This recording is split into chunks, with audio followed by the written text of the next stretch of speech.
Hey everyone, welcome back to the Build the Church podcast, where we equip pastors to gain momentum, grow their churches, and go the distance in ministry. I am your host, Josh Robry. And before we get into today's topic on mastering AI prompts for ministry, I want to take a second and tell you why I do this podcast. So originally this podcast was the Believe Again podcast, and I did that because I realized that a lot of my learning and great experience in ministry came from having conversations with other people and how that impacted me. And I wanted to share that with other people. The other reason why I did that podcast was because in my role at ARC, which I love, and I just find it such a privilege and honor to get to help so many pastors around the nation, even the world plant churches, I'm learning so much. I don't get to always put that out in front of people. And so this gives me a way to take what I'm learning as I continue to help churches through ARC and take some of the stuff I'm learning and share it with you. And maybe it helps you, maybe it doesn't. If you're listening, probably it does. And so I love that opportunity to get to do that through a podcast and through writing blogs and through creating content. And this helps me kind of explore some other areas that maybe don't necessarily fit into the church planting mold, but it helps other pastors. And so I really look forward to having an opportunity to share these podcasts with you. We're going to have great guests on here, and we're going to continue to do that. But also there's some things that I'm learning that I'm very, very excited about. And one of them is AI. And so right now, what I feel like doing is, hey, let's take a few episodes. Let's talk about AI, how it's impacting the church, what we can learn from it, how we can learn to use it better. And I think this episode is going to help you with that as we talk about changing your mindset about AI and mastering AI prompts. If you caught our last episode, is AI hijacking modern ministry, you heard me unpack the history of technology in the church, weigh the promises and pitfalls of generative AI, and land on the conclusion that AI can be a great kingdom accelerator so long as you stay in the driver's seat. So today we're picking up right where we left off in that episode. In this episode, we're going to change your mind about AI, hopefully, by teaching you how to craft powerful prompts, because AI is only as good as the questions you ask it. In this episode, we're going to walk through the 3 mindset shifts you need to make and the 5 steps to creating effective AI prompts. By the end, you'll have a simple, repeatable process for turning AI into a wildly creative thought partner while you remain the thought leader, as Jeff Wood says in his book, The AI-Driven Leader, which I highly, highly recommend to anyone in ministry that's looking to learn how to use AI. So maybe your mindset doesn't need to be changed by AI. Maybe it does. But here's a few ways that you can change your mind about AI. So before we get tactical, let's reinforce the right mindset about AI. Without this foundation, even the best prompts can lead you astray. Number 1 is you need to maintain control. Generative AI should enhance your creativity and leadership, not replace it. You are the primary thought leader. Think of AI like a high-powered power tool. You still have to guide it. Avoid handing over spiritual or creative content wholesale. Use AI suggestions, but always shape them with your voice and your discernment. It needs to enter into a feedback loop with you in reality. The second thing is, don't fear replacement. Jeff Woods, who's the author of The AI-Driven Leader, nails it when he says, AI will not replace leaders, but leaders who use AI will replace those who don't. Pastors who embrace AI will naturally become more effective and efficient. And that means serving their congregations in fresh, impactful ways. Some people don't believe this, but what I like to compare it to is like using the internet. A pastor who doesn't use the internet, he has access to books, and he can get out there and he can research it, and word of mouth is going to spread your church. And sure, that you can be effective without the internet. But imagine how much easier getting the word out about your church is if you use the internet, and how much easier it is for you to research if you use the internet, and how you can reach more people in your congregation through the internet. So that is what I mean when I talk about embracing AI, not as a replacement, but as a partner. So we need to adopt AI as your assistant. Jeff also recommends this practical habit. Instead of asking, how can I do this? Ask, how can AI help me do this? He suggests taking that statement and writing it on a sticky note and putting it on your computer. I didn't do that because I felt like I could remember that, and I would really, kind of meditate on that thought. And that's exactly what I did. I never wrote it down, but I continued to ask myself, how can AI help me do this? How can AI help me do this? And I kept doing that over and over and over again. And it was amazing the amount of things I was able to find that AI could help me do. And through these series of episodes that we're doing on AI, I'm going to share some of that with you. But I think that's a great thing for you to do. Write it on a sticky note or make it on your phone's lock screen and let it remind you to look for AI solutions in your sermon prep, in your communications, in your administration, your health, your small group, in just about any area. It can really, really help you. Okay, so why does prompting matter? You might have tried AI once, asked a vague question, gotten a disappointing answer, and declared, AI doesn't work. But the fault is not the technologies, it's the prompt. Okay, learning to craft clear, specific, and well-structured prompts is the secret sauce that turns AI from a curious toy into a powerful ministry tool. Okay, and so what I think ends up happening sometimes is that we ask AI a question and it gives us an answer, and we say, oh, well, that's obvious. Anyone could have said that. Well, its assumption is you don't know anything. So it's going to start at that level and give you the most obvious answer.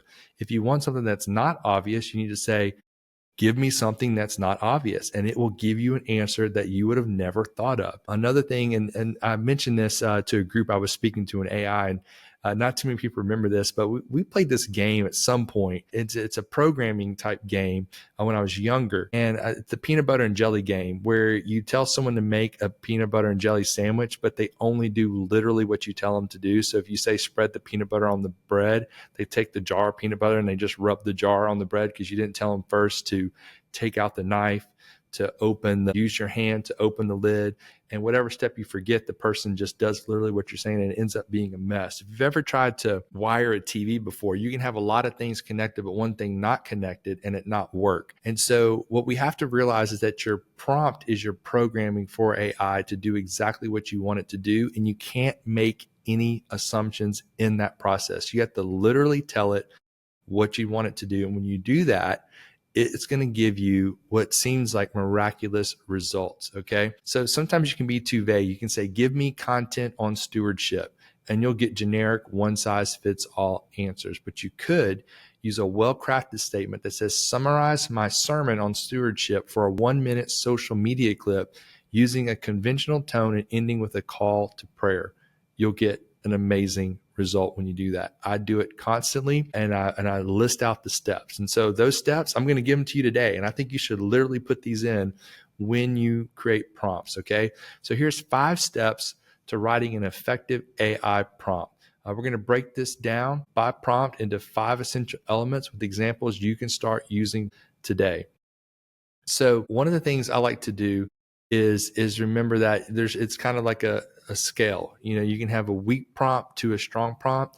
And when I really need something detailed, I will really focus in and make the prompt very detailed. And if I don't need it, I kind of scale that back. So, don't feel like you have to do this every single time, but keep this in mind when you need something really, really detailed, that the more you do this and the more you write this out, and I'm telling you, you can put, thousands of words into these prompts, and it'll give you some really amazing stuff.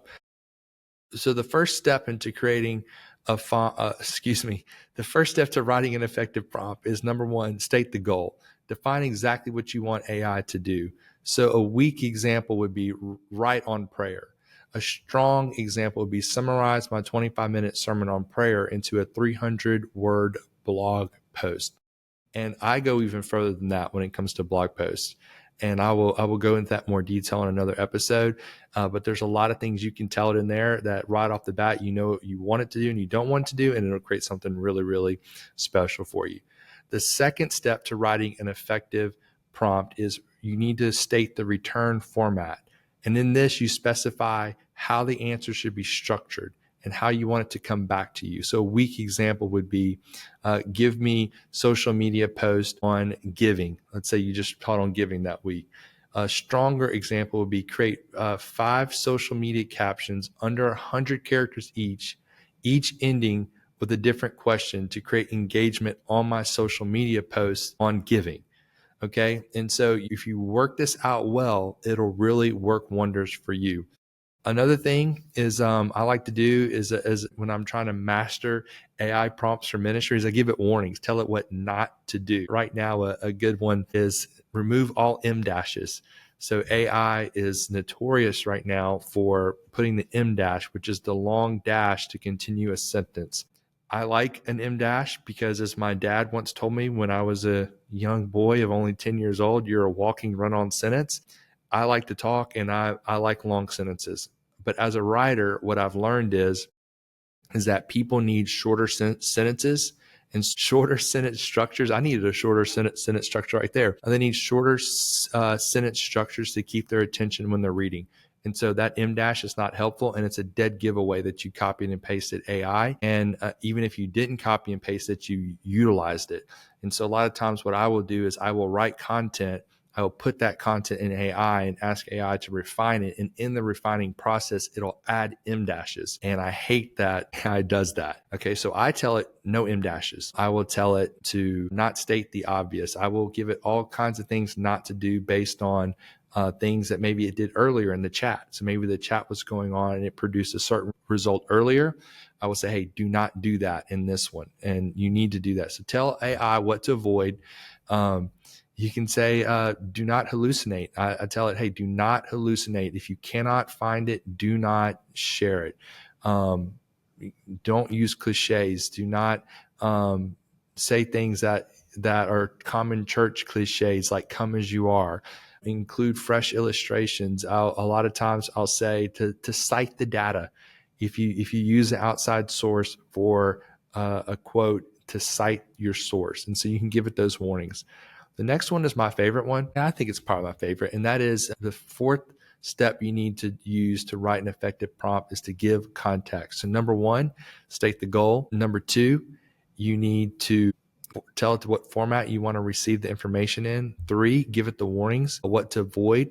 And then four, context. So when you're giving context, a lot of times what I do is I give it the background and maybe the audience that I'm trying to reach. So a lot of times when I'm writing prompts for AI, I say, hey, this is going out to pastors looking to grow their church. This is going out to church planters who are trying to start a church with limited resources.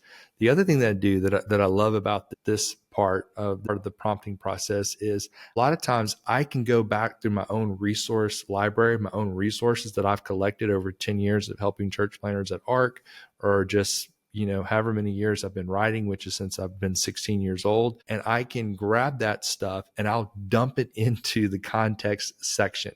And so I'll grab old messages, I'll grab old emails. Like sometimes I'll just do a brain dump just as it's raw coming from my mind, not even making sense. I will just put that in the context section because I know AI will straighten out all those thoughts once it starts getting to work. And so really you can put a lot of information in here.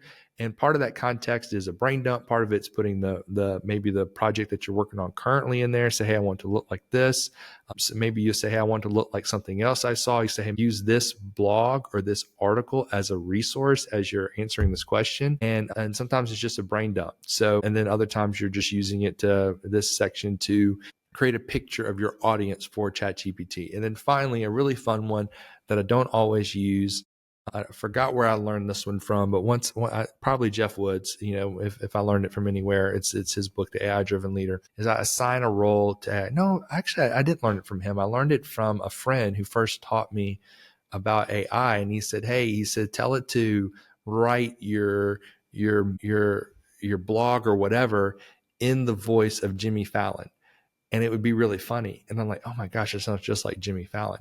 But the person who first told me about AI was telling me about these roles. And then Jeff Woods definitely talks about it as well. But you can tell AI who you want it to be. So when I'm doing a sermon prep, a lot of times I'll say, act as a spirit-filled, non-denominational theologian who's an expert in the New Testament, specializing in the epistles of Paul, and give me an overview of Galatians chapter 2, talking about justification by faith. And then boom, it'll spit something out in my theological vein. Sometimes when I want to write short, choppy sentences, I'll say, write as if you're Ernest Hemingway. I will use the Jimmy Fallon thing kind of a lot, actually. That was a good one. But I'll assign it a role. I'll say you're a brand expert. You are a writer. You are a marketing expert. I will give it these very specific, even more specific than that roles, and then tell it to give the prompt. So this is what you do. When you write your prompt, you literally put these words in. Number one, goal. Number 2, format. Number 3, warnings. Number 4, context, which to me is oftentimes the section that has the most information.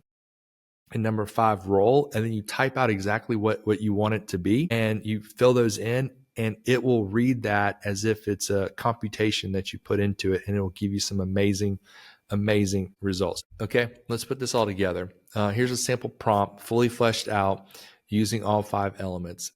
Act as a spirit-filled, non-denominational theologian. Summarize my 30-minute sermon on Matthew 11, 28 through 30, the invitation to rest, into a 400-word blog post. Use a conventional tone. A lot of times I'll say, I want this to be clear, concise, and convincing, or I'll say, I want it to be conversational and relational, yet professional. Include 3 modern illustrations based on true stories, and do not use cliches. When you hit enter, you'll often get a near perfect first draft. Then you can polish it with a few tweaks. And so you need to put it in a feedback loop. And I'm going to go over the feedback loop in more detail in another episode, because I believe this feedback loop is the secret sauce to AI really being a thought partner and you remain a thought leader. And I think it's what's going to really separate people down the road who are discovering, hey, I can use ChatGPT to do things for me quickly, from those who say, hey, I can use AI as a resource to go places in my creation of content that I've never been able to go before, and at the same time make it faster. And so, but the feedback loop to me is essential. I do the feedback loop every single time. Your work doesn't stop when ChatGPT gives you an answer to your prompt. You need to refine it. And this is how you do it. You review the output, and then you ask a follow-up question to yourself. And then you also ask the ChatGPT, you're asking yourself, hey, what in this doesn't sound like me? What in this doesn't align with my values? What in this am I confused about that if someone asked me to talk about, I couldn't explain it? You got to change all that stuff, right? Because now it's no longer authentic. And then you go to ChatGPT or whatever AI platform, large language model you're using, and you ask it, can you clarify this? Can you work this? Can you make this look different? And now you've taken it out of the virtual reality into reality, and you're putting it back in, and then you fact check. You always fact check quotes and statistics. Adjust the tone and length. Maybe it's not short, maybe it's too long, maybe you feel like you want to expound upon something. A lot of times what I do, which is what I do naturally when I write, if I'm going to speak at a church and I write a message, just about every single time I start to write it out, I'm writing out 4 messages, and I haven't even realized that I'm doing it until I start writing, and I create too much content. And so I'll take 3 of those points and I'll put them off to the side, and I'll just build out that one main point that I was really excited about at first. And I do that with ChatGPT as well. When it creates something for me, I will see a pattern of 2 or 3 things that it can be something else. And I'll take those out, and I'll just expound more upon the first idea. And then I'll use those other ideas down the road later in other platforms. I've done it multiple times this week. I did it multiple times last week. And even this podcast series that I'm doing, it's one message that I'm dividing up into different podcast episodes, because I've realized the value in slowing down and covering this stuff in a little bit more detail. So you can actually, when you see that, identify that, separate it out, and do that with your own content. We've talked about this before in the last episode, but you can train your team in this. Take your team through these 5 prompts. Share this episode with them. This will be on YouTube. It'll be something they can listen to. If you use these prompts when you're using ChatGPT, the emails, you use this on your emails, you use this on your social media, you use this on your blog posts, small group lessons, writing content, it will become stronger and it will stretch further. I hope that helped you. I really wanted to do an episode just on prompts. I didn't know how that would go. If that would be enough content for just one episode. And here we are over 20 minutes in. So I think it went really, really well. Hopefully you enjoyed that. If you have any questions, please email me, josh@buildthe.church. Go visit our website, buildthe.church. Check out some of the free resources we have on there and other resources. And I'd love to be a help to you. So just reach out to me. I hope you enjoyed this episode. Please go and give us a review. That's the best thing you can do for this show right now, is to give it a review on your podcast listening platform. Give us the highest rating. When I say review, I hope you know I mean a perfect review, and that means the world to us. And go follow us on Instagram at buildthe guardrails.church. And that is a wrap on our episode on mastering AI prompts for ministry. Thanks for tuning in today. I'm so glad that you're with us, and I can't wait for you to join us next time. Until then, keep believing and leading strong.